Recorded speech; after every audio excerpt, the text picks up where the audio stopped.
আমরা সবাই দৌড়াচ্ছি, কেউ সাফল্যের পেছনে, কেউ অর্থের পেছনে, আবার কেউ স্রেফ নিজেকে প্রমাণ করার পেছনে।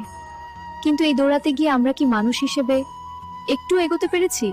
শ্রীকৃষ্ণ একবার বলেছিলেন, কারো মন ভাঙা আর মন্দিরে প্রদীপ নেভানো একই কথা। ভেবে দেখুন তো, আমাদের একটি কটু কথা কারো সারাদিনের হাসি কেড়ে নিতে পারে, আবার আমাদের একটু হাসি কারো বাঁচার ইচ্ছে জাগিয়ে তুলতে পারে।